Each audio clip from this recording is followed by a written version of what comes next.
And Mark, just as a quick recap from our discussion last week, we're going to leave you in the main room during the breakout so we can Yes. capture anybody who's on YouTube Yep. and bring those comments over.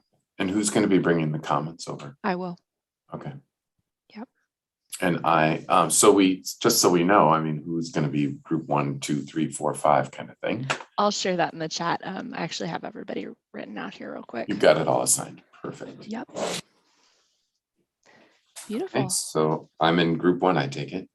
You're actually group 5. Oh, good to know. Because we've got breakout room 1, 2, 3, 4. Perfect. And then the main room will, in theory, be group 5, if that makes sense. So yes, it does. Alrighty, great. Well, thanks, y'all. It looks like we are being live streamed now on YouTube Live. So welcome and good morning to those of y'all who have joined us in the past few minutes. You probably heard us getting set up. We are so excited to have everyone joining us for today's discussion, and what a great discussion it's going to be. We have about 10 minutes or so before we get started here at the top of the hour. So in the interim, we'll pop the link to the event page where you can download the slides that we'll be working through today, as well as a couple other supporting materials. And if you would like to say hello, Jane from Fort Knox, good morning. Thank you so much for saying hi in the chat. If anybody else wants to say hello, let us know where you're joining us from. We always love to hear from y'all in the chat pod as well. So thanks again for tuning in. We'll get started here in just a few minutes.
Good morning and welcome. We are so excited to have everyone joining us for our discussion today on diversity, equity, and inclusion in youth programs. And do note that today's session is part one of a two-part series on developing inclusive program structures. I'd like to invite you to download the event materials and supporting materials from our event page. And my colleague Anita Herring is going to post that link again to the chat pod for your convenience. Also note that today's session is approved for continuing education opportunities as well as a certificate of completion. So we'll be discussing that at the very end of today's session if you are interested in those opportunities.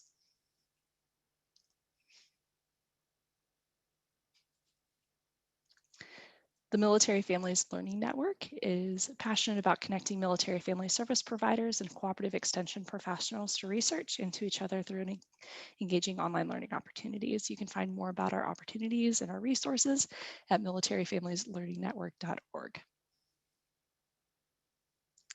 I'm now pleased to pass things over to Anita, who will be introducing our facilitators today. Anita?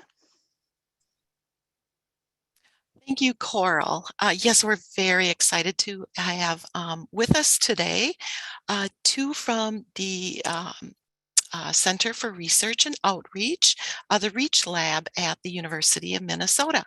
We have with us today Adia Richmond and Mark Otto. And Adia is the research manager there. She has a large focus on youth development and families, with also interest in the cross-cultural diversity in parenting and racial identity. And Mark is the projects director at the Center for Research and Outreach. And in addition to providing planning and implementation support for the lab, he develops curriculum and helps to interpret that research for practitioners out there. So welcome, Adia and Mark. We're really excited to have you with us. And with that, I'm going to let Mark take it away. Thanks, Anita. Thank you, and thank you for having us. So today, we're really excited to talk to you about youth inclusion, and so about how we increase and impact diversity, equity, and inclusion in youth programs. We thought we would go over the objectives for today's webinar, and they are to introduce you to two sets of materials that we've developed here at the University of Minnesota in the Reach Lab. The first is the Youth Inclusion Implementation Guide, and the second is Youth Inclusion Module, which is a series of workshops focused on teaching program staff about youth inclusion.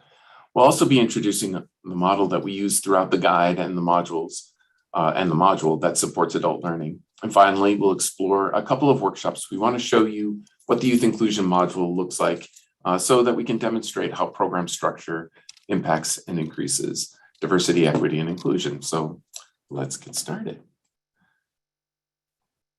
The Youth Inclusion Implementation Guide is the product of integration of research and outreach that the Reach Lab, which is where Adia and I both work, focuses on. And the guide and the module are really no different in that they integrate that research and outreach concept.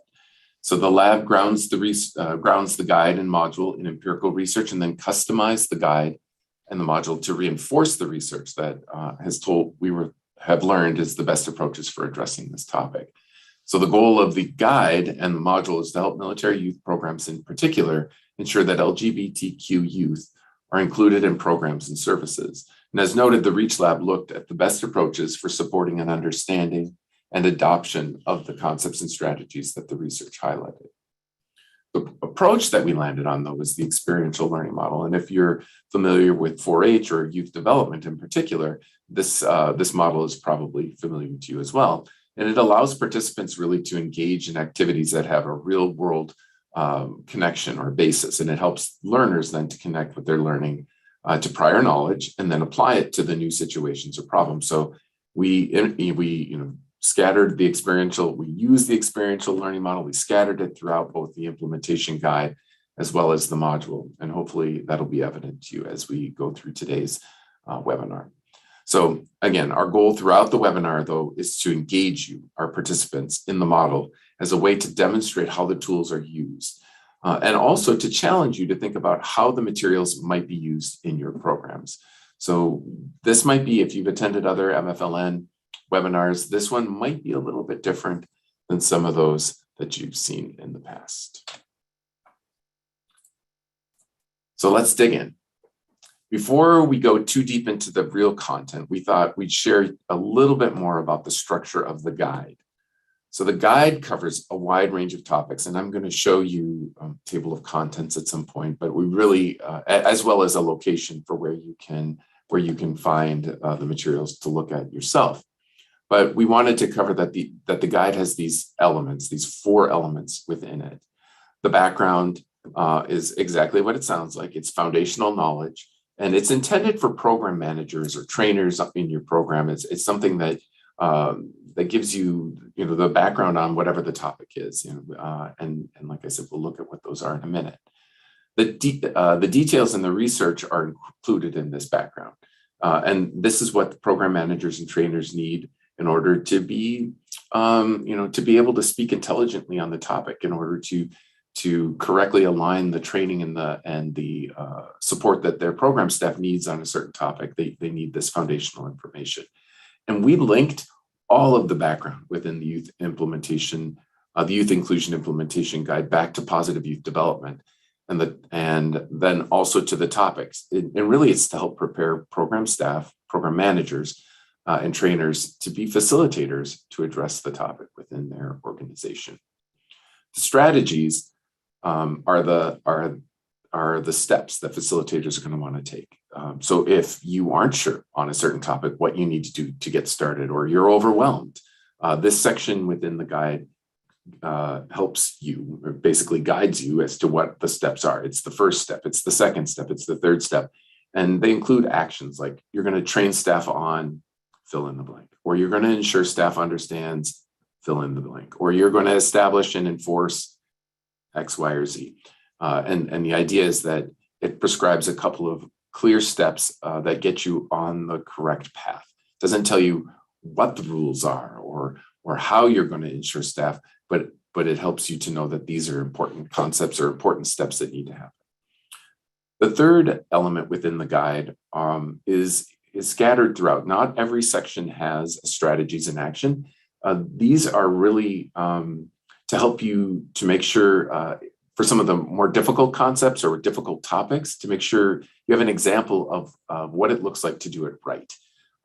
So there are examples of concrete practices and procedures that show how someone could operationalize the strategies. They're not, like I said, in every section of the guide, but only in those places where specific topics warrant additional details or instructions. The final section is in all of the sections, or the final element is in all the sections of the guide. And this is the stop and think element. And these are placed in each section to give the program manager and trainers a sets of questions and ideas that they can use to reflect on their program and to think about how certain strategies might differ.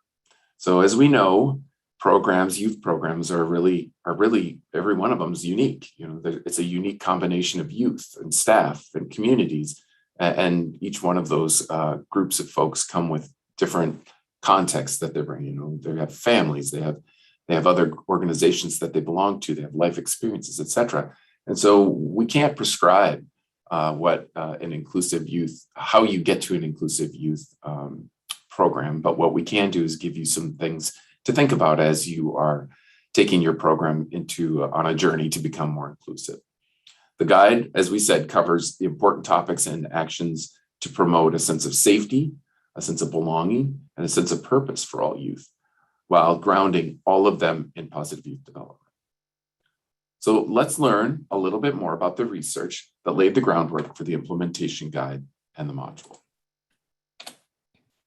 Yeah, so as Mark mentioned, the guide has a section on the research that we think is really important to make sure that you have a general background of some of the principles that we're using as a foundation for some of these skills and strategies, as well as to give you a place to go if you want more information, because all the references there will take you to more research and give you the ability to expand your knowledge in this area. So for the sake of time, we're only going to be able to highlight a couple of the points in the research sections of this guide, but it will give you a flavor of what you can expect when you read the guide and allow you to have or to ask any questions to learn a little bit more about the research aspect of this work. So it's based on social science research, very broadly defined. So psychology, behavior modification, all these different types, as well as some cultural and diversity research too.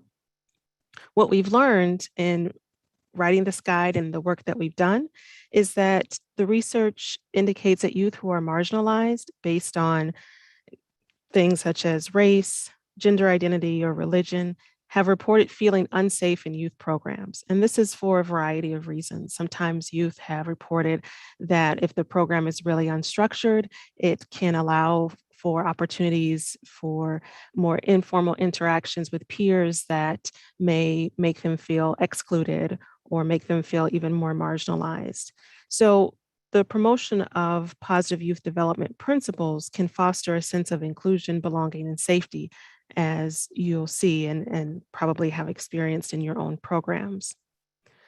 We know, for example, that when we promote certain elements of positive youth development, such as social competence and pro-social behaviors, that this can increase that sense of inclusivity in an environment, whether it's structured or unstructured. We also know that when we support participants' efficacy and mattering, that it can help them see themselves as part of the bigger environment and part of the program at large. And that's really important for positive outcomes as well as retaining their attendance and participation in the program. This research also suggests that higher levels of inclusivity is related to positive outcomes for all youth, but in particular marginalized youth. This provides a place for them to go and to learn and grow, and might be one of the few places that they have where they can feel included and have that opportunity. We know that inclusive environments are related to the systemic changes and rules and policies that programs will enact in order to be intentional and purposeful about their levels of inclusion. And that's really a key aspect of making sure that not only your program is inclusive today, but that you have policies in place that can grow and change with the times.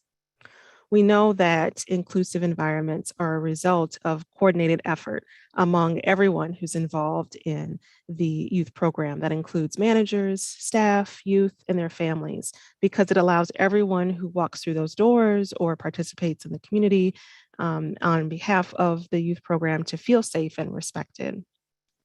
So another way to think about this is that youth programs that are inclusive, they remove the psychological, social, and physical barriers to participate and to feel that youth can be their best selves in that space. So what we thought is also important to highlight as part of the research section of this guide is that this research is fully integrated with the 8 essential elements of a youth program that is really at the cornerstone of positive youth development, youth programming and activities. So we know that most people are familiar and have been introduced to these 8 essential elements, but we thought it was worthwhile just to make sure that we review them quickly, and then we'll have an activity that follows that really links together how being an inclusive environment is related to these positive youth development 8 essential elements. So just as a refresher, when we talk about physical and psychological safety, we're focusing on not just the physical environment, such as facilities, making sure that there are low risks for injuries, for example, for both the youth and the staff, but also the psychological aspect of safety, so that when people are there, staff, youth, and the entire environment are really intentional about increasing positive interactions and decreasing or minimizing negative interactions. Appropriate structure refers to the rules and expectations that regulate and govern behaviors and relationships, as well as the activities that are in the program so that they are developmentally appropriate and that they allow individuals to be challenged, but also to show and execute their own skills.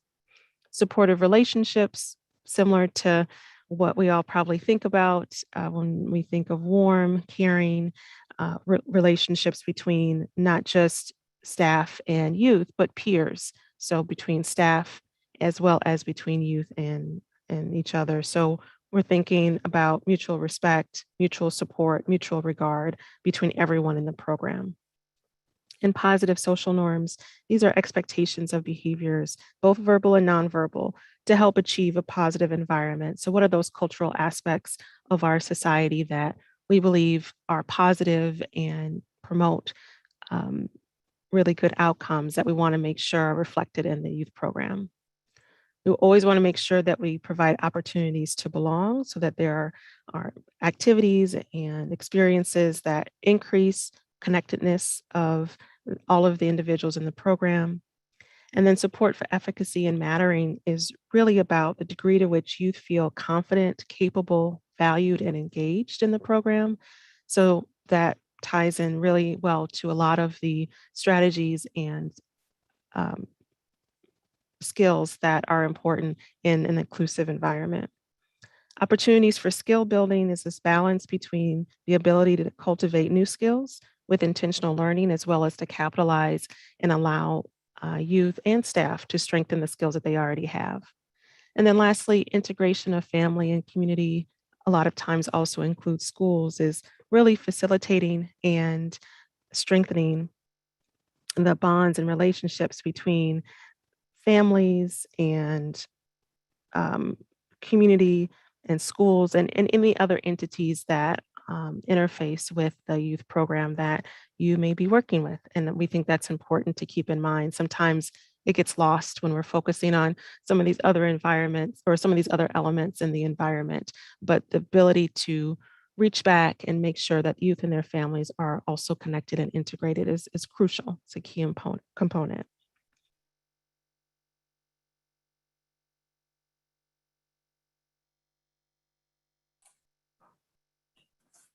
So practicing inclusion within a youth program is positive youth development. And positive youth development, you can't have a positive youth development environment or program without having an inclusive program. These components, these elements of positive youth development, each one of them has an aspect that's linked back to either physical, psychological safety or sense of belonging, or helping youth to feel like they can make a difference in that what their being in the program, their being matters. But as we look at, and those are the top three really, as we were developing, as we were looking at the research, the three of these 8 elements that really popped out, that really stood out, were the physical, psychological safety, the appropriate, and the opportunities to belong, and then support for efficacy and mattering.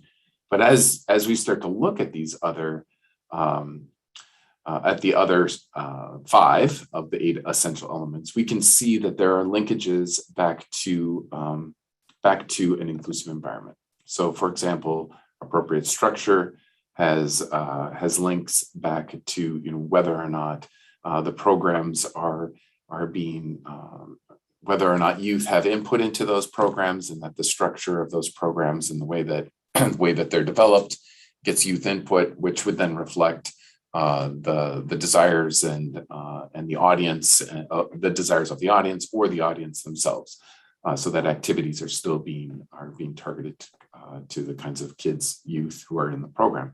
Supportive relationships goes a long way, Yeah. So do you have something that you'd like to add to that, Adia, to supportive relationships? No, I think that that's a good example, and that's kind of what our poll activity will be. So nope, I was just agreeing with your first sentiment that you can't have one without the other. So sometimes that programs will think, we know these 8 essential elements inside and out, and therefore we think we're doing an inclusive environment. But the reality is that sometimes we miss some things, and so it can serve as a check and balances just to make sure, but both need to be present and one can't be without the other. So if your environment's not inclusive, you really aren't having those 8 essential elements in your program. Right. And so, I mean, even something like skill building, where we think that they're going to have, the group of youth want to learn computer programming, or the group of youth or the instructional program is on ballet or some sort of sports clinic. Some folks will be like, well, is that part of positive? It's definitely part of positive youth development, but how does it link into an inclusive environment? Right. And I would say that, as you're developing that program structure, are you looking at whether or not the needs of the adolescents are being met, whether you have their input into the program, whether or not you're really looking at the community in which you're working within, and taking into consideration the physical safety of all the youth, the psychological safety of all the youth, and these elements, just like youth development, are all intermixed and interlocked, and it's a complicated process that takes a lot of attention. Yep, that's true. Okay. So to demonstrate this, we would really like to have you all participate. This is one of the first active engagement participation opportunities that we have during our webinar. There's going to be a poll that will be started, and we want you to read the statement and identify which of the 8 essential elements you think best corresponds to the aspect of an inclusive environment.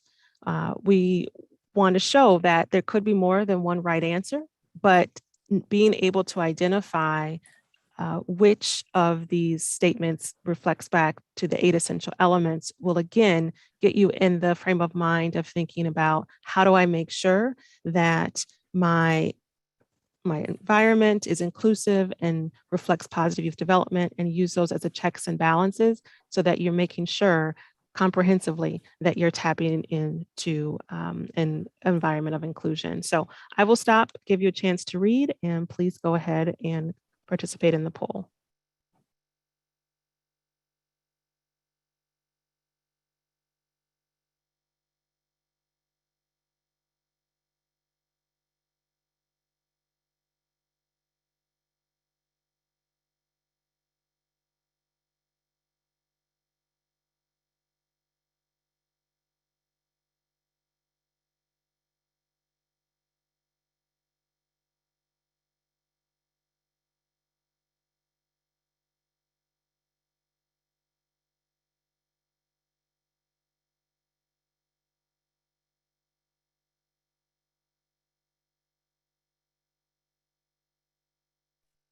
Great.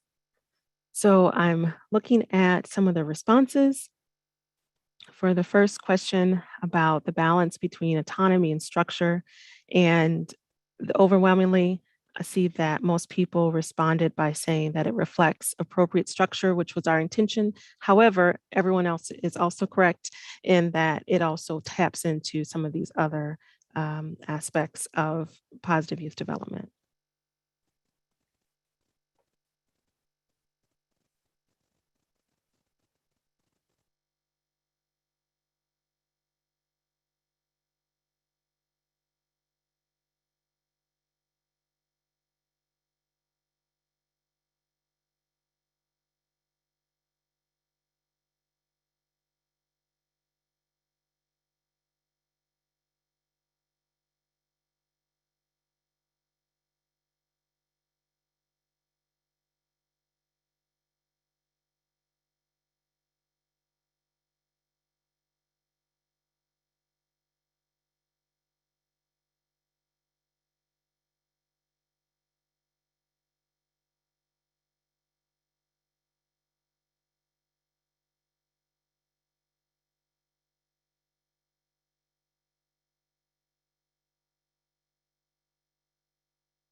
Okay, and so for our second one, you see the results are in.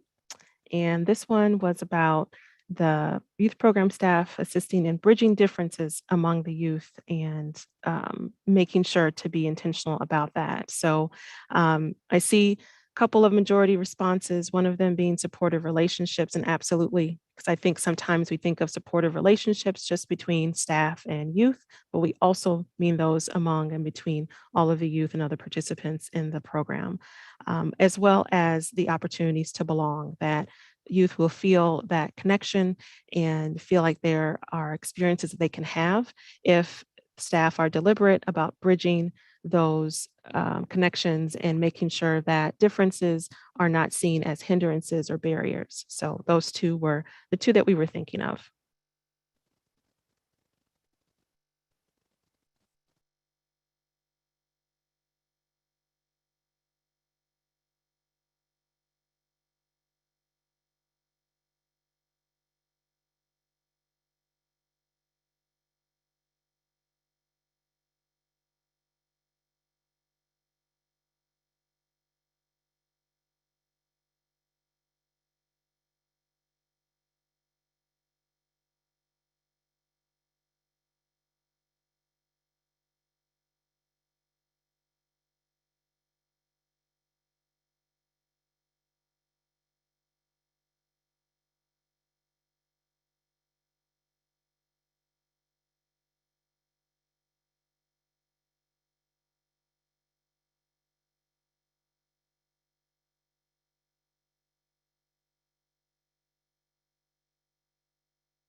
Okay, and then for the third one, this one was about youth peer relationships are encouraged through active inclusion and facilitation. I see that again, opportunities to belong is a big one and one that we were intending, as well as supportive relationships. Another one that for us, we were thinking about with this particular question was positive social norms, that we see youth programs as having the opportunity to set the stage and set the culture for how youth will interact with each other, as well as how staff and youth will interact. And so when staff encourage these peer relationships among the youth and have activities that include experiences where they will have to um, work together and facilitate things together, that this is an opportunity to teach about some of these cultural values and cultural norms that we have when it comes to relating to each other and making sure that we bridge those differences. So that's another one, the positive social norms that we were wanting to make sure was captured in this particular statement.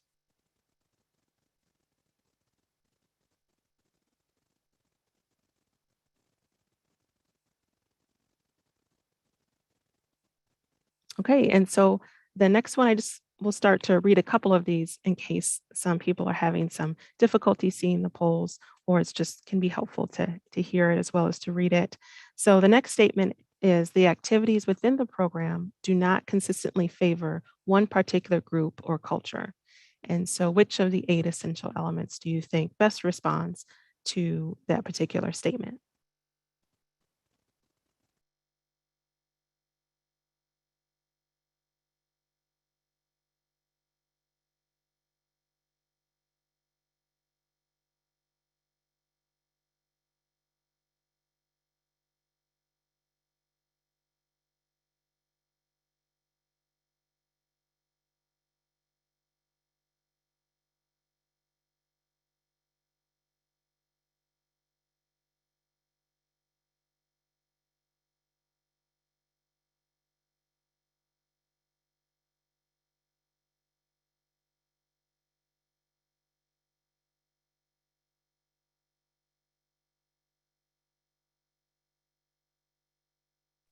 Great. And for this one, opportunities to belong was one that was mentioned as the most popular, which we agree that was one that was definitely on our mind. Another one that we were hoping was captured in this particular statement is support for efficacy and mattering, which was the second most popular option that we have here. So again, this statement really touches on being able to ensure that each participant and whatever social or cultural identities they may have is highlighted, is valued, and is celebrated. And so making sure that activities don't skew to only highlight or celebrate or communicate value of one particular group or culture over the other. May not always be perfectly equal, but it's important to make sure that all of the cultural and social identities in your particular youth program are represented in the activities that you do. And that can be both within the program as far as wherever it's housed or in the community if there's a field trip or outreach or you're bringing volunteers into the program, just making sure that there's representation there and that it's as balanced and even as possible.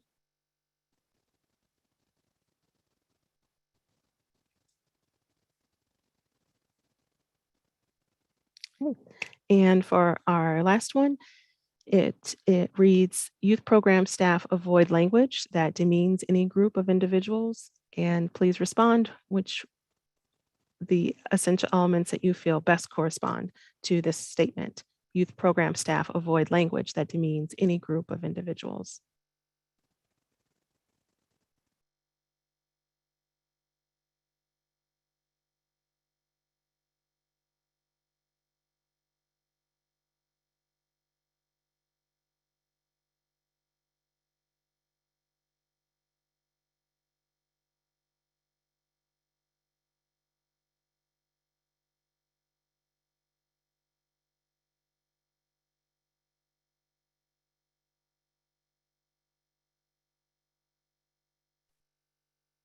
So for this one, most of you got it exactly what we were intending, that safety would be the element that really comes to the surface and is probably most captured in this particular statement. However, supportive relationships is really important. We will talk more later in the webinar about the importance of supportive relationships and how connected it is to having an inclusive environment. So sometimes people don't always connect the dots between how we speak to each other and the language that is used in the program around us, even if we're not saying it, but what we hear and how that impacts how much we feel like we belong in that space. So supportive relationships, safety, too, that we really wanted to capture, as well as social norms, again, setting the tone and the expectations of what do we value, what's important, and what are those positive behaviors that we want to see in the program. So I think that this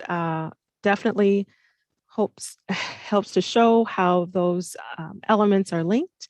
And I'll let Mark take us from here now that we have a pretty good review of the 8 essential elements and inclusion. Yeah, and they really, that really does help us to see how the elements can be interlinked with or interconnected with each other, but also how they're very closely linked into the idea of youth inclusion and having a program that is inclusive. So this is the premise behind the youth inclusion implementation guide, but as well as the approach that we took as we developed the youth inclusion module. And the module, along with the guide, can be found on the Reach Families website at the University of Minnesota. So I am going to show you real quickly what that looks like, and so that you can see how you access that. So, so to access it, you would navigate to reachfamilies.umn.edu, and we'll be happy to share that in the chat so you have can actually get to it. But that then takes you down. So professional development, there's a whole series of professional development modules that we have that focus on youth development. In particular, you may be interested in positive youth development, which focuses on those 8 essential elements. It's a self-paced guide or a self-paced set of modules. There's 9 of them, and your staff are more than welcome to take that. We also have a set of modules, again, self-paced, sponsored by the Search Institute on building developmental relationships, and that focuses on that adult-youth relationship very, very closely. We have a series, a 3-part series, and 2 of these pieces are there: emotion regulation and effective communication. that are about behavior management. So programs where program staff are trying to help navigate problematic behavior, etc. Those are good modules. But youth inclusion is what we're here to talk about. And youth inclusion, the Youth Inclusion Implementation Guide is under the downloads on that page, and you can see it there. As we navigate down, you will see the table of contents. It covers rules and strategies, supportive adult-youth relationships, etc. But each one of these sections includes those segments, the strategies in action, as well as the background, etc. But under the instructions, you'll see we have them broken out by topic so that you can navigate just to the parts that you need. The idea is that you may deliver these workshops during a lunch break, during a program training series, etc. But each workshop then is broken down so that we include a description of the workshop. We include how much time you'll need to prepare for it, how much time you'll need to instruct it, the materials that you'll need to gather. And then we provide some knowledge for you so that it's right in the trainer's hands, the facilitator's hands. Then we get to this prior knowledge. And we'll get into this a little bit more, but this is part of that adult learning model that we leverage across the modules and the workshops. So then activities, we provide how much time for each one. We always tell you how to describe it. We always tell you then how to lead it. And then including like what you're going to do. You're going to divide the group, you're going to instruct the group, etc. And then we have this reflection, which is the second part of the adult learning reflection model, as well as list the resources. And in this case, for this workshop, there is a worksheet, and the worksheet is right in this document as well. It's a PDF so that you can print the worksheet if you needed to hand it out to your 10 or 15 youth workers. We provide them with instructions as well so that you as the facilitator can move that along. So those are where the guide is. That's where the workshops, the modules are. And what we really like about it is that it's self-served. First of all, you can take it and use it as you need it. You can divide it up how you want. You can break up the activities how you need. If you have a specific need within your program on a certain topic, you can find the workshops the workshop that's related to that, or even the activities if it comes down to that, and break it up so that you have enough just the right amount of content for the amount of time that you have or the need that you have. And so it's not we don't believe like you need to go from A to Z. We definitely give you some guidance as to like it would be better for your program staff if you followed in these kinds of steps or in this sequence.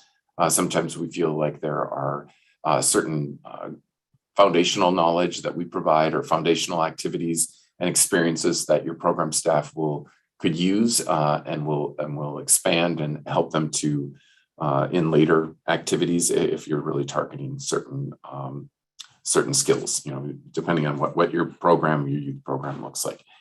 So as we look at these though, I just want to remind you that we're going to take you through a couple of these activities. We think it's important for you to see a little bit about what it's like. And as I mentioned earlier in the webinar, this is a different kind of MFLN experience. So we're looking for some grace from you all as we take you through this. But this is supposed to be very experiential and hands-on. So we hope that you will play along with us as we move into the second half of this webinar. So I'll turn it over to Adia to talk a little bit about the knowledge section for this activity that we're about to do. Yeah, thanks, Mark. So this particular activity, what we are hoping to do is kind of go through how we would set it up. And so the first part of it would be to just give a background. As a researcher, I always love background and I love context for why we know what we know. So one of the things that research will tell us sometimes are things that are very intuitive and that we may know from experience, but can sum it up in a way that's very helpful. And so giving this background in that will complement what the experience probably have been so far of the youth program staff, or if they're new to doing positive youth development and youth work, this could be something new. So we wanted to focus on rules and systems, as we know that those two aspects are really important and they're key components of inclusive environments, especially when it comes to protections for marginalized youth and their families.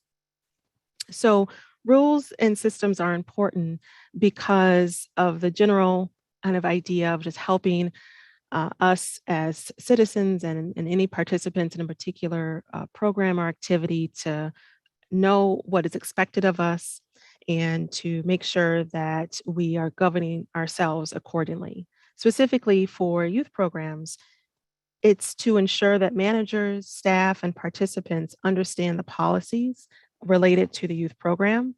And then, in particular, when it comes to inclusive environments, is to make sure that everyone understands the policy specific to harassment, to bullying, to discrimination, and not only what to avoid, but also what to do.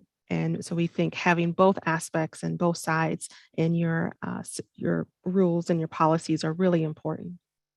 What this does is it helps to hold everyone accountable so that not just the youth managers and staff, but any volunteers who come into the space from the community or other organizations, the families that come in when you're having family day or some activity where they're invited to participate along with the youth. It makes sure that we're all on the same page, that people are accountable for their conduct, and that it stresses accountability for both verbal and nonverbal conduct. So what you say, what you do, but also what kind of t-shirt are you wearing, what language or what comments are on that t-shirt, so that everyone is held accountable for their conduct. And rules and systems are also important because it allows for consistent training for youth program staff as to how to implement certain policies. So we hope that our guide is just one of the many tools that all managers and policy makers will use to help create environments that are inclusive and that will help to inform professional development and training for staff.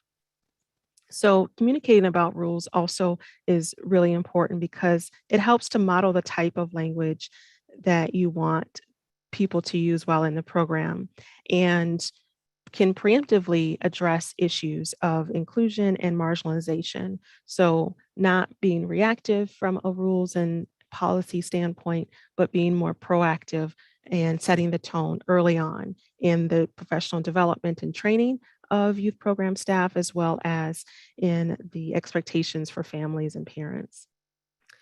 We think that communicating about the rules also is important because it helps to set the expectations of not only what behavior is expected, but any consequences. So we know that transparency and being open can allow people to make the best and most informed decisions. And so being able to have a communication plan about this is really crucial for that.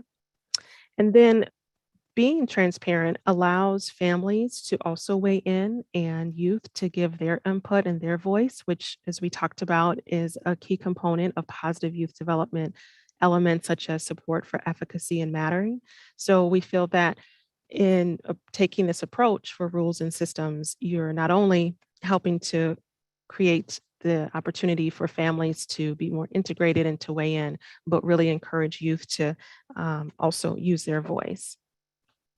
So we wanted to make sure to talk about some of the factors to consider when you're creating and implementing rules and systems.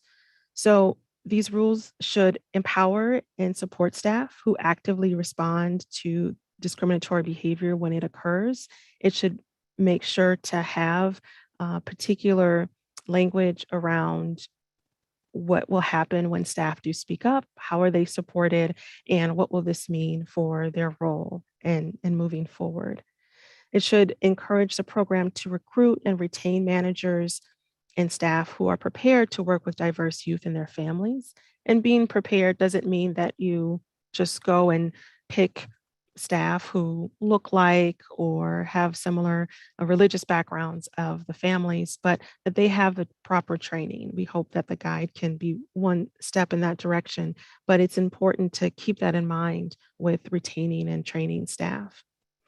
And that the rules should include no tolerance policies regarding language and speech, as well as specific protections. And everyone should know what that might mean for the marginalized group so that it doesn't feel like you have to create it on the spot. Again, being proactive as opposed to reactive can help make people feel like they know what is going to happen. And that sense of security can help make people feel safe in their environment and just participate and being their authentic selves in the youth program.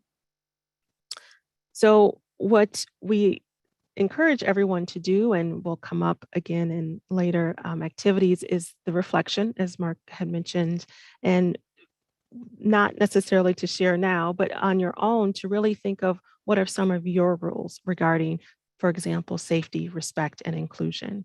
And to think about that, you're bringing your own rules into the space. And so that is helpful to be clear and to identify that. So as you're learning and teaching about the rules of the particular program, understanding that that's going to be integrated into someone's already the rules that they have that they're bringing to their workspace or that youth and families are bringing to their participation. So that what Adia just did is an example of how the knowledge portion of one of the workshops might be delivered. I mean, it's a slightly modified version because we're fairly narrowly focused on one activity out of this workshop.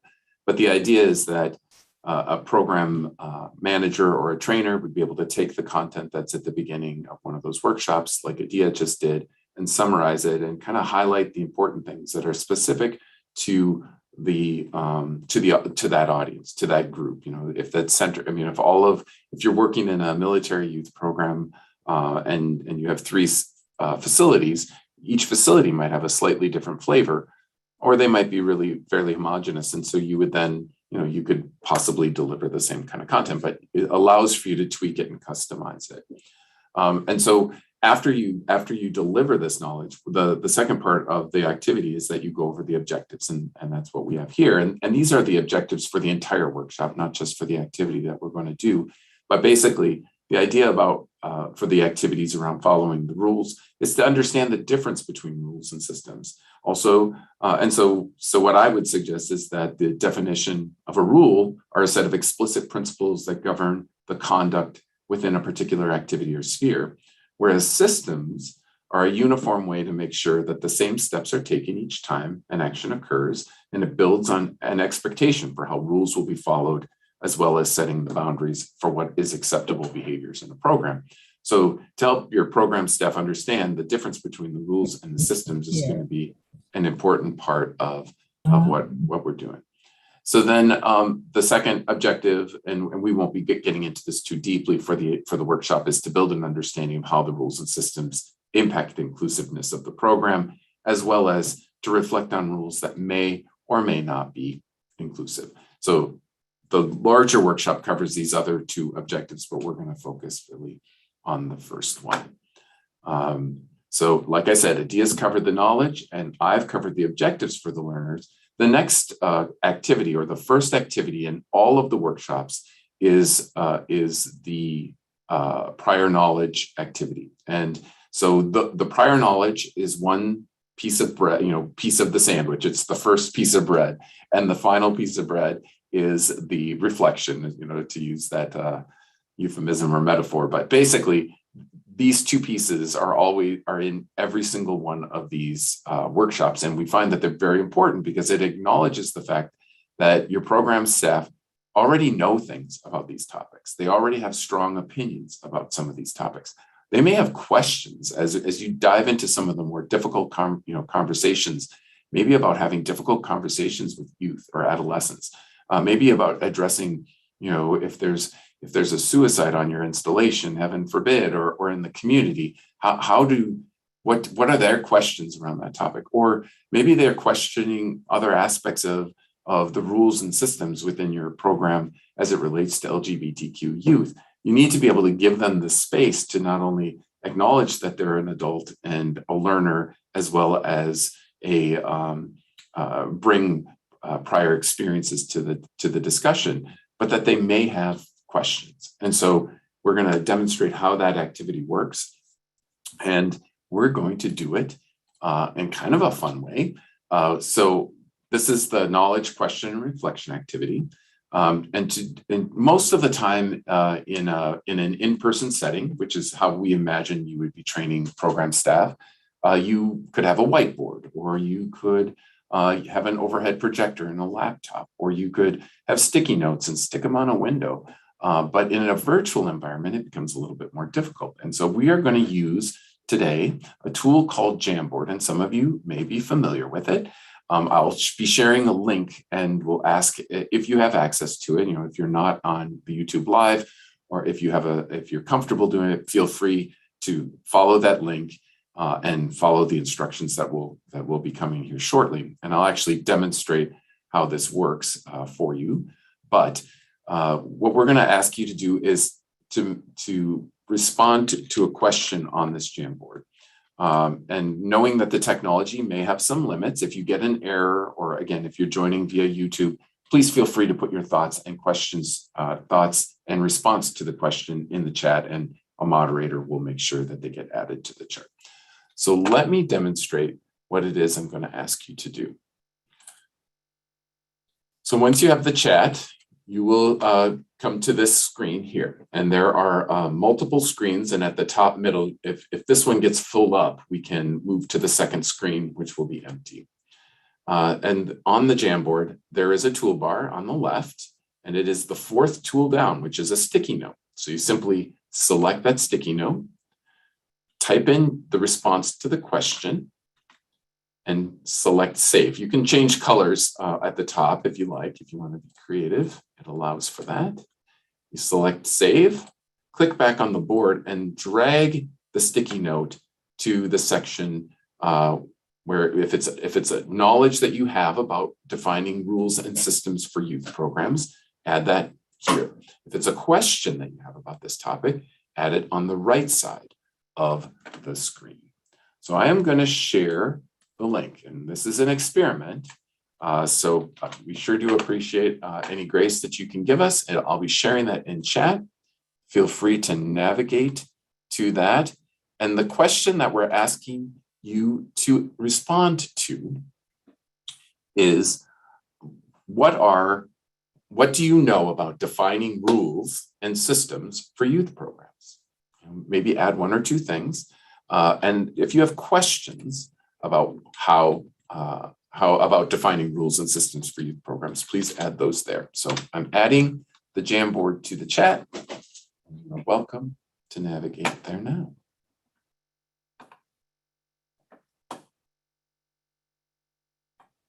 While you're getting there, I'm going to give you a couple other prompts, a couple other things to think about. So when somebody says the word rules, what does that mean to you? What do you think about?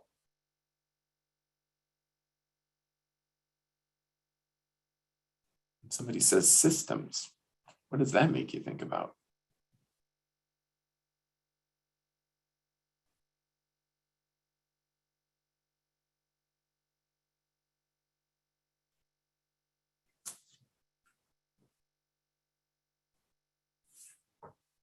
What makes you want to follow a rule?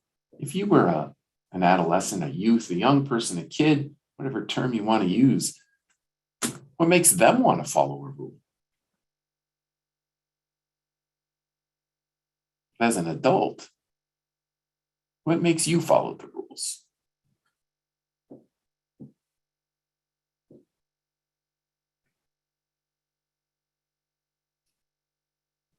What makes a rule strict?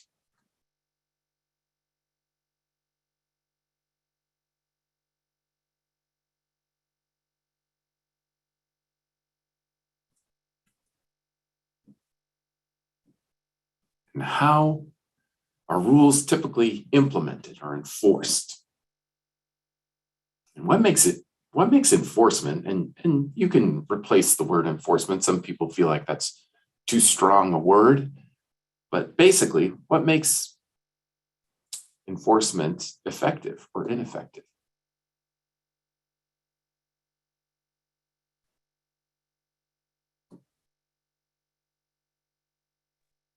I really like this question. Who should be making the rules and enforcing them? I think that's good. That's very good, yeah. Also, it's nice to see, you know, the thinking about some youth are excluded out of the systems, which is absolutely true. And one of the systems that you have to have is a system to look at the systems. You know, you have to have a way to be looking, you know, consistently reviewing the rules, or that we're reviewing when we're going to, you know, like there's a plan for when we're going to look at those. Right, almost like a program evaluation. Right. And making sure to keep that part in mind. Yeah. Mhm. Right. All right. Well, great. So this is the first part of the activity. And remember, we'll come back to the board at the end, and the idea is then you reflect on those. And it's a critical part of this adult learning process, where we acknowledge that they have they acknowledge that we have that we have previous knowledge, and that we may have questions, but that, you know, it's a good way to approach adult learners. It's actually not a bad way to approach youth as well, is to acknowledge that they come with they've come with pre-experiences, etc. All right. Well, we are now going to move to a new activity. We're going to move to a small group activity, and this is actually one of the activities out of that workshop. So before we move into breakout rooms, which, yeah, this is a new thing, we're gonna just remind you that rules are a set of explicit principles that are governing conduct within a particular activity or sphere, and that systems are the ways that we make sure that the same steps are taken, but they help to build that expectation for how rules will be followed and set the boundaries for acceptable behavior. So in small groups, once you get broken out, and I don't think you need to do too much of anything except for maybe accept that you're being broken into a small group. In those small groups, we're going to have a facilitator who's going to help you work through developing a set of 3 to 5 rules that they think should be part of every youth program. And then, as well as 2 or 3 systems that you think will complement these rules. And in your small groups, you're going to be given a very specific either program space or program activity. So, for example, a computer lab versus a field trip. And you'll be asked to interact there. So the interaction you're being invited to go off mute, as well as to the possibility of giving your input through chat.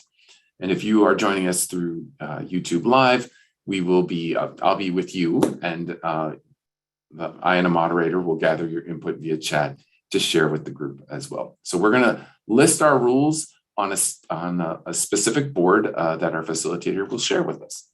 So with that, I ask the moderator to break us into groups.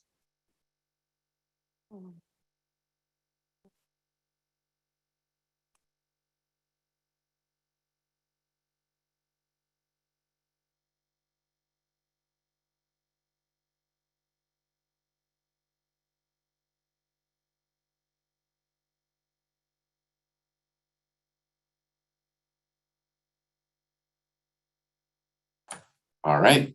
Well, since we are in group 1, we are I didn't get a notification. So here we are. So if you are here with me, feel free to unmute yourself. Otherwise, we'll be watching the chat for some additional input, and I will be sharing a different screen here. 1 second.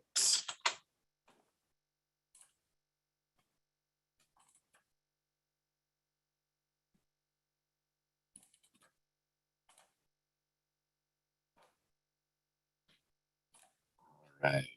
So is anybody brave and want to unmute and talk a little bit about what are some of 2 or 3 rules that we think we should have in this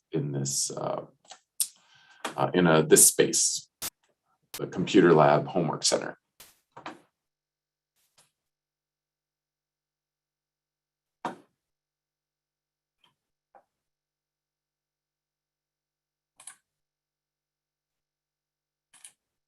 And I know we're hopefully hearing from possibly some of the YouTube live folks, which would be nice if they have some ideas about how that should look.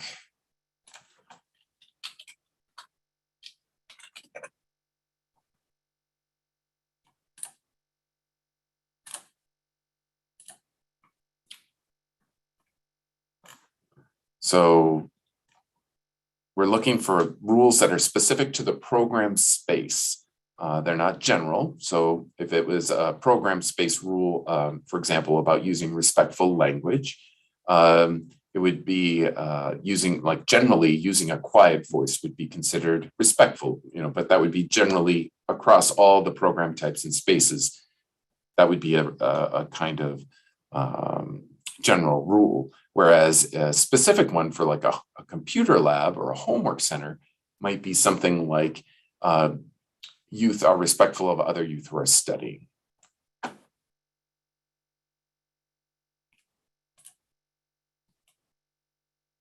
All right. I need to.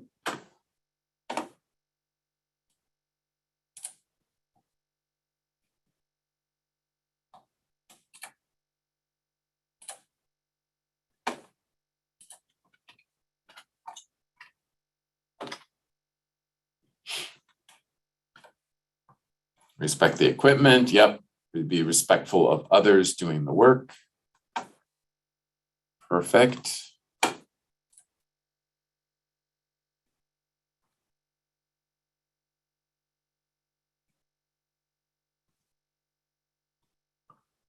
All right. Anybody else have anything else that they want to share?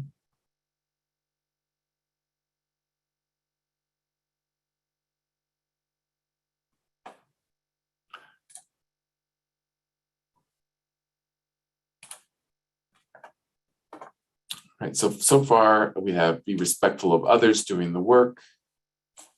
We have respect the equipment. And we are seeing a little bit of a delay, which is it's okay. We are thinking, are there other explicit principles that govern conduct within a particular activity or space? Are there things that we need in a computer lab or a homework center to ensure that the boundaries are clear for what's acceptable versus not acceptable? Right, so I'm moving this over. That we just had limit excess noise around the working children, power hour, where it is known to be quiet. That's right. That's the BGCA homework curriculum, if I recall correctly. So other specific rules within a computer lab that I've heard is, no food or drink in the computer lab. Sticky stuff around. I have to add them to add me to the, no, it's not going to work because I'm not in the prop. Listen to others and ask for help is a good idea as well.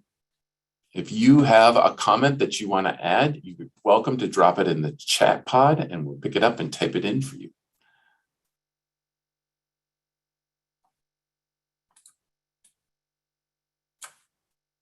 All right.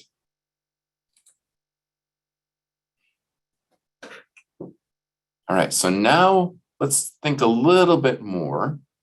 If you have more rules you want to add, that's fine. But let's talk a little bit about the systems, 2 or 3 of them maybe, that we can use to complement these rules. Remember, systems are structures that help make sure the same steps are taken when an action occurs and should build an expectation for how the rules will be followed.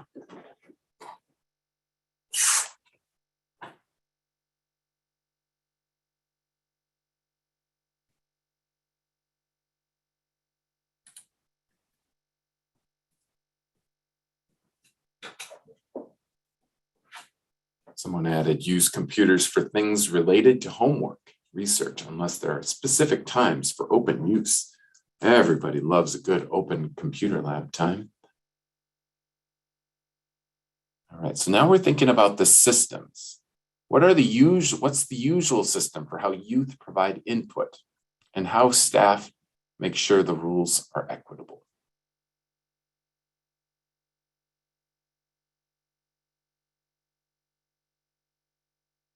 The usual system for how youth provide input and staff ensure rules are equitable.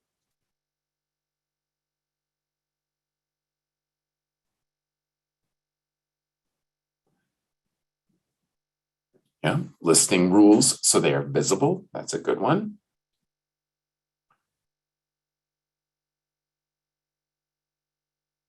What is the system for how rules are communicated to youth and the families of youth?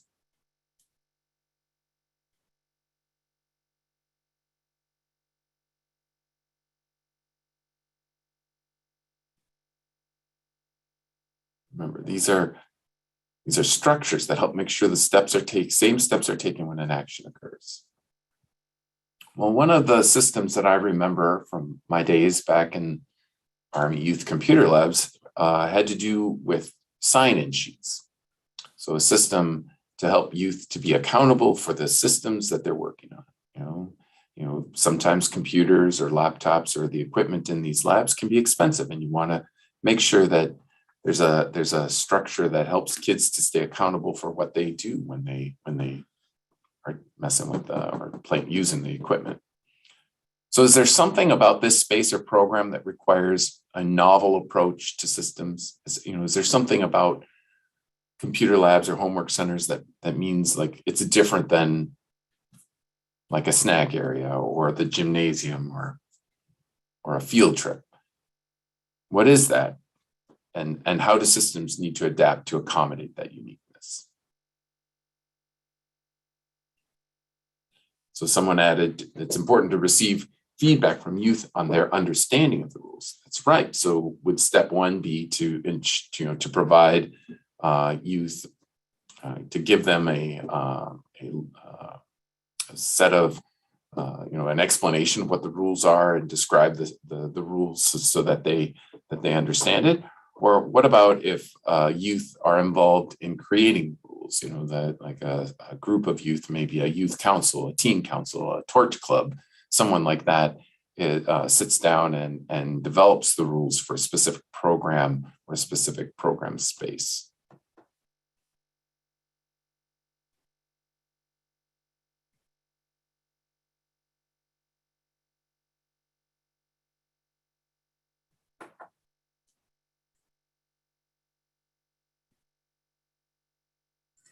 Right, in a homework center, raising hands so everyone has a chance to talk, it's probably a good idea so that youth can be acknowledged and we don't have too much, too much is going on.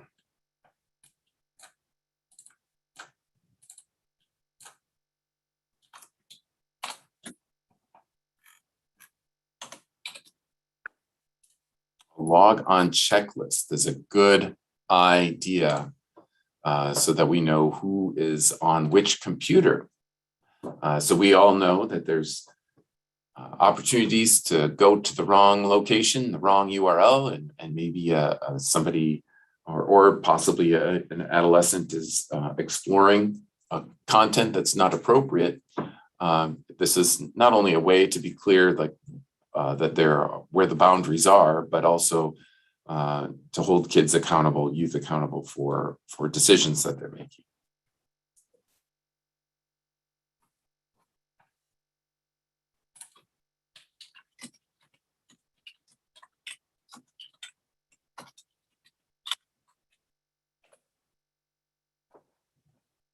All right, well, I think we have a pretty good list. And at this point, I'm gonna suggest that we are good. And what we'll have to do is wait for the other groups to join us again, and then we will have briefly talk about each one of these rooms. So appreciate your patience as they wrap up. I know there's a slight delay for our YouTube folks, so we will we'll wait for them to come back.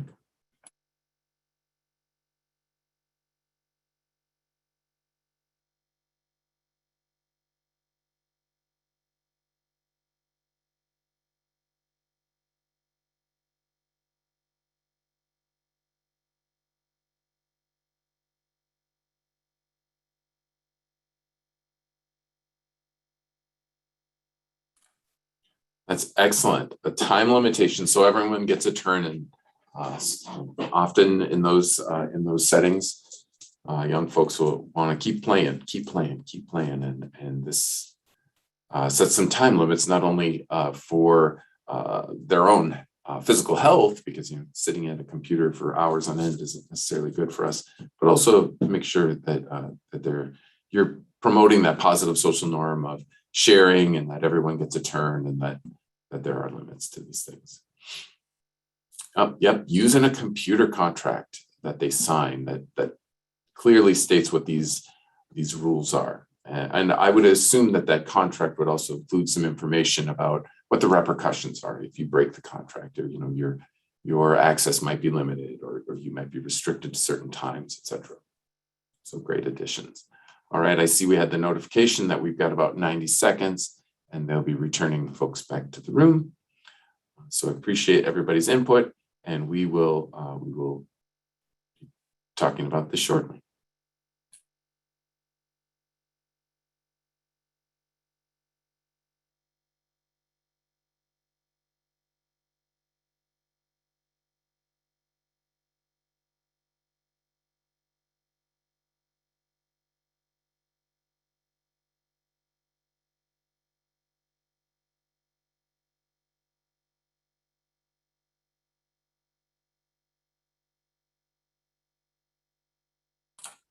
Right, we are closing up those breakout rooms, and we are about to talk briefly about these. We can give you a couple of examples so that you can see. So again, remember, this is one activity within a workshop, and the idea here is to highlight the difference between rules and systems. It's the first building block of a series of activities that you do with your staff that leads them to these larger ideas of not only what is the difference between a rule and a system, but also how rules and systems can impact the overall inclusiveness of the program, as well as it's an opportunity for you to open up discussions with program staff about what they think about the rules, whether they are inclusive or not inclusive, where they maybe need to be modified or changed, and then to take the same concept, the same approach with the adolescents in the program, and that is the right way, is to have these same kinds of conversations about, so what should the rules be in this space that we're in? How should these rules be managed? Who's going to make sure that these rules are enforced, etc. So I think we're coming in, and I think we're pretty close to being done. And I'm gonna use the group 5, and we're going to just talk about this briefly. I'm not going to go through all of them. So the group 5, their program setting was the computer lab, and the rules that they identified were, a computer lab or a homework center, that they need to respect the equipment, they need to be respectful of others doing work, that they limit the excess noise around the working children, where Power Hour it's one of the Boys and Girls Club of America programs. And so, yeah, you need it to be kind of quiet when you're working in that curriculum. And you need to listen to others and ask for help. And that using computers for things related to homework or research is the priority, unless you have like an open recreation time, an open time where you can play the latest version of Minecraft. So those were the general rules that we brainstormed as a group. And then we started talking about what the systems were. And so again, systems are about how are we going to make sure that the same action occurs? How are we going to build this expectation? So getting feedback from youth on their understanding of the rules, having a log on checklist, an accountability, a way to keep youth accountable for the time that they're on either the computer or the internet within the lab, making posting the rules in a place where they're visible, So, which helps to ensure that youth are being held accountable as well. Like you can walk by the rules that are posted, but that doesn't mean that you can say that you didn't see them there necessarily. As well as having a contract where they sign, maybe if they're under a certain age or within a certain age range, you send a contract home with them so that they and their parent can sign it to acknowledge that these are the repercussions that occur. These are the rules and the repercussions or the consequences of not following those rules. And then setting up some other systems that ensure that it's equitable use, that people have the same, have equitable use of the screen, not only for their physical health, but also for just to ensure that other kids have a chance to use the equipment. And then in regards to that computer lab that folks are raising their hand. So I'm sure that throughout the rest of your groups, you did something very similar. You talked about these rules, you talked about the systems. And again, just to reemphasize that this is a great way to not only get buy-in from your program staff and a clear understanding of where they think the rules are equitable or have inequalities, but to use the same tool for a group of adolescents is a great way to get their input as well. So we will move back here now to this. And we just chatted a little bit about those small groups. Now let's do the following activity, which is, this is that last half. This is where we finish all the activities in the workshop. And as a facilitator, you have one last activity to lead. And you always have this one last activity to lead. I can't emphasize that enough. It's the reflection. So you may be tempted to cut this out of the process, but I'm going to challenge you to stick with it. This is where your staff will do the most learning. This is where they adopt. This is where they apply what they've experienced throughout the workshop to their understanding of the topic and how it works with the youth they interact with. So to lead this part of the workshop, you simply go back to the whiteboard, that flip chart that you have up on the with all of their knowledge and their questions, and we're going to go back there in just a second, or to the window where you put all the stickies, and we come back to them and we have this conversation. So let me switch back there so that we can see it again. 1 second to flip back to here. And we ask these questions, all right? So what did you learn? And feel free to drop these in the chat so that we can see. So what did you learn during the course of this workshop? And granted, it was just the one activity out of the workshop. Drop it in the chat if you pick something up. Did something change about the knowledge that we have about this? And again, on a more controversial topic, you're going to see more change, depending on the topic and how this is flown. Did we answer any of these questions? Did we answer the question, who should be making the rules and enforcing them? Well, that fits really nicely into the comment that was put about reemphasizing the importance of youth voice and choice. You're right. Yeah. Exactly. Re-emphasizing that you can't, yeah. I mean, these folks young people are practicing to be adults. Mm-hmm. And if you don't give them adult scenarios and situations and dilemmas and real world, this is, they're not going to have a chance to do this, to learn, to stretch. There's something that we cover in the positive youth development modules about that zone of proximal development. Is that accurate, Adia? Where a youth is stretching themselves, we give them the space outside their comfort zone, but with the assistance of an adult. And so this is, go ahead. I was just going to say, yep, that's a good example of that. Some other comments, I just want to make sure we touch on those. So should consider the needs of youth with special needs and youth of different ages, and that the rules are applied consistently. So that's some other reflection. And I think that fits in what you were saying about the zone of proximal development, about there are going to be different needs and based on age, based on the youth's experience and what they bring to the table, and being able to have rules that reflect that and that incorporate that so that they feel heard and understood and seen. Mm-hmm.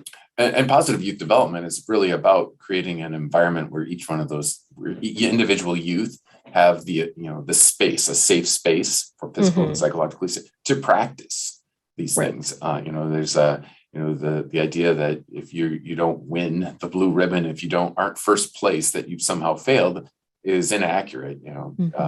We are actually winning quite a bit when we learn about ourselves and we learn about what our strengths are and we learn about life skills like the components of hard work or stick-to-itiveness, et cetera, that kids are learning when they don't always take first place.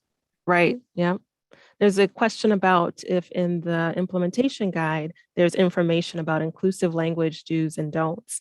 So there is, and that will also be something that I'll touch on at the next webinar. So that's glad you mentioned that. Thank you. It's a really nice commercial idea. Yeah. Yeah. Well, it was a good, good kind of pass to me.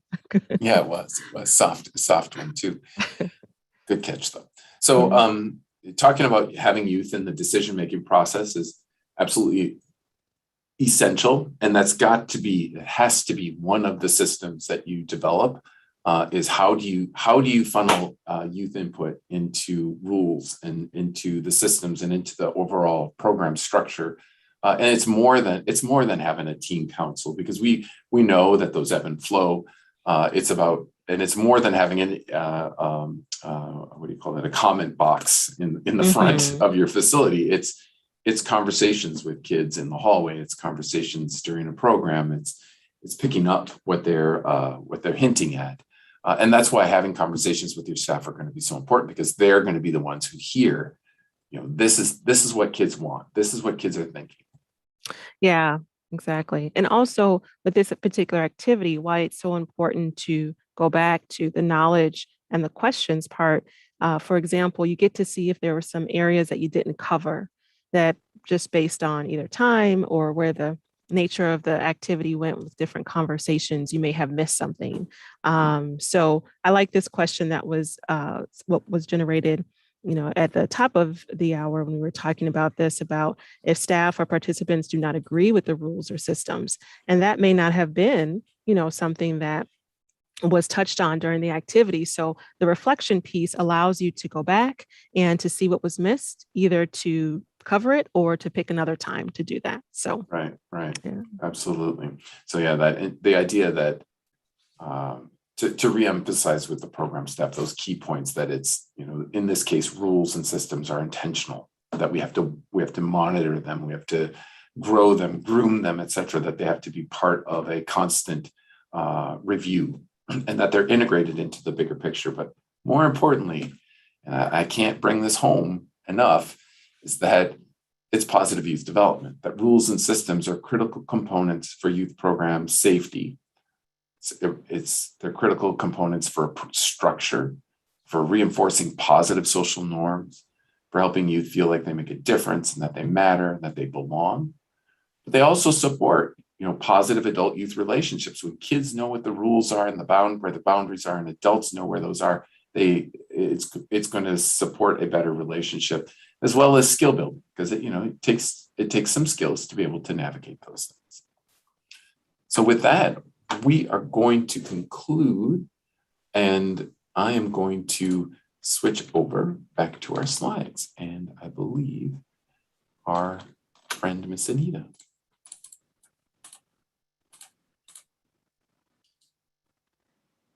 Thank you, Mark. And as Mark is navigating back to our main screen here, we want to thank very much Mark and Adia for joining us today.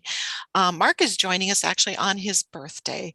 So we are very grateful that he took time out of his very special day to be with us. You both have shared some awesome information and research, as well as the engagement opportunities that you have had for us. as mentioned, we do have part 2 of this series coming up, DEI and Youth Programs Fostering Supportive Adult Youth Relationships. And Mark and Adia will be continuing on with the research and also activities with us as they move forward. And let's see. I am not able to advance the slides, so if somebody could do that for me, that would be awesome. Thank you. Now, some of you may be wondering too, as far as continuing education that we promised you, we have set up with the University of Texas at Austin, Steve Hicks School of Social Work and NCFR to have 1.5 CEs for today. And you can navigate back to the event page that was given, and I will put that back in the chat again for you here.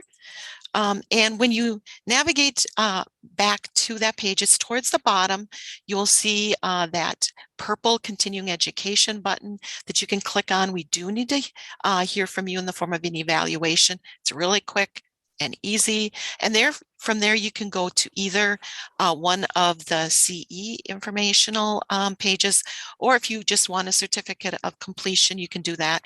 Or if you want all 3 of them, you're able to navigate back and forth there. Then you can advance. There you go. Whoops. There you go. We in Military Families Learning Network, Family Transitions, do have a quarterly newsletter. It's free. And we would love for you to subscribe. It's quarterly. So we have a link for you to subscribe to our newsletter.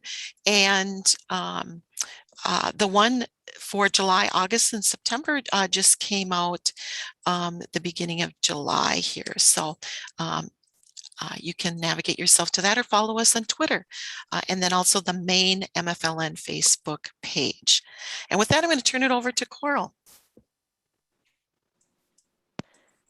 Thank you, Anita. I want to echo Anita's thanks to Mark and Adia for facilitating today's conversation, as well as sharing all of their incredible resources and best practices for this topic. And we look forward to having everyone join us again on August 24th for the continuation of this conversation. And if you like, please bring a friend. So the more the merrier.